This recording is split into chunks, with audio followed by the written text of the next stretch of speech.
আমরা দেখি ফেসবুকের মধ্যে মানে বাংলাদেশের মধ্যে দেখি টিনের চাউলের উপরে, ঠিক আছে, মানে ডিম বাজে, এইটা বাজে সেইটা বাজে, অনেক কিছু বাজে। কিন্তু আমরা প্রবাসে যারা থাকি, মানে আমরা প্রবাসে যারা থাকি এরা যে কত কষ্ট করে টাকা পয়সা রোজগার করি এটা শুধু একমাত্র যে প্রবাসে থাকে ওই বুঝে, ঠিক আছে। এই টাকাটা রোজগার করতে, এইটা একটা 50 টাকার নোট, ঠিক আছে।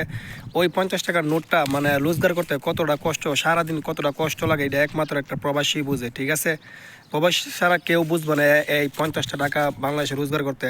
এটা হয়তো বাংলাদেশে অনেক কিছু মানে 1500 টাকার মতো, ঠিক আছে। কিন্তু এই টাকাটা রোজগার করতে মানে মাথার ঘাম পায়ে ফেলে তারপরে এই টাকাটা রোজগার করা লাগে, ঠিক আছে। তো একজন প্রবাসীর মনে করেন বাংলাদেশে মাস শেষে 50,000, 60,000, 40,000, 1,00,000 টাকাও কামাইতে পারে। কিন্তু টাকাটা এত সহজে আসে না, ঠিক আছে। একজন মালিকে, সৌদি একজন মালিক একজন বাংলাদেশিরে, যে কোনো আজনবীরে, যে কোনো বিদেশিরে এত সহজে টাকাটা দিয়ে দেয় না, ঠিক আছে। অনেক কষ্ট করে টাকা কামান রোজগার করন লাগে।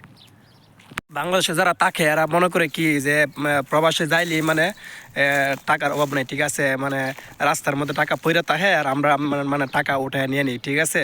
এত সহজ না, মানে বিদেশ করাটা এত সহজ না, ঠিক আছে। যারা নতুন আসবেন বিদেশে, ঠিক আছে, অনেকে 5 লাখ, 6 লাখ, 7 লাখ টাকা ব্যাঙ্গে আসে। কিন্তু এটা ঠিক আছে, আপনি 5 লাখ টাকা যদি বা বাংলাদেশে হাঁটানতে আপনার এই 5 লাখ টাকা তুলতে আপনার অনেক দিন চলে যাবে। কিন্তু আপনি যদি প্রবাসে আসেন তো 1 বছরের মধ্যে আপনি 5-6 লাখ টাকা তুলতে পারবেন, এটা ঠিক আছে। কিন্তু প্রবাসে মানে কষ্টটা কি এসের, আপনার পরিবার থেকে বঞ্চিত হবেন, ঠিক আছে। অনেক কষ্ট করে টাকা রোজগার করা লাগে। কিন্তু কষ্টের পরও যে মানে কষ্টের পরও যে টাকাটা আসে, এইটা একটা প্রবাসীকে মানে অনেক মানে সান্ত্বনা দিই, ঠিক আছে। যা সারাদিন কষ্ট করার পরও তো যে টাকাটা আসে এটা বাংলাদেশ থেকে অনেক বেশি টাকা ইনকাম করা যায় প্রবাসে, এটা ঠিক আছে। প্রবাসে বাংলাদেশ থেকে অনেক বেশি ইনকাম করা যায়। বাংলাদেশে হয়তো একটা চাকরি করলে ঘুষ দেওয়া লাগে 10 লাখ, ঠিক আছে।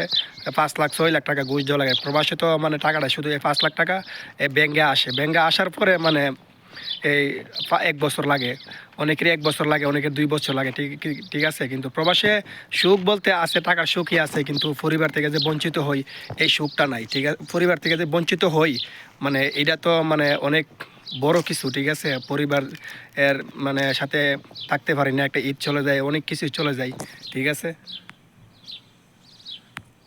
আর প্রবাসের মধ্যে সবারই কষ্টের কাম মানে পড়ে না, এরকম না যে সবারই মানে কষ্টের কাজ পড়ে, ঠিক আছে। অনেকের মানে সুখের কাজও আছে। কিন্তু সুখের কাজ থাকলে কি হবে, আপনার ধরেন 7 থেকে 8 ঘন্টা ডিউটি, ঠিক আছে। কিন্তু 7 থেকে 8 ঘন্টা ডিউটি হলে আপনার কাজ অনেক কষ্টকর হবে, ঠিক আছে, কষ্টের কাজ পড়বে। আর যদি আপনার সুখের কাজ হয় তাহলে তো আপনার ডিউটিটা হবে 14 থেকে 15 ঘন্টা, 16 ঘন্টা, 17 ঘন্টা, ঠিক আছে।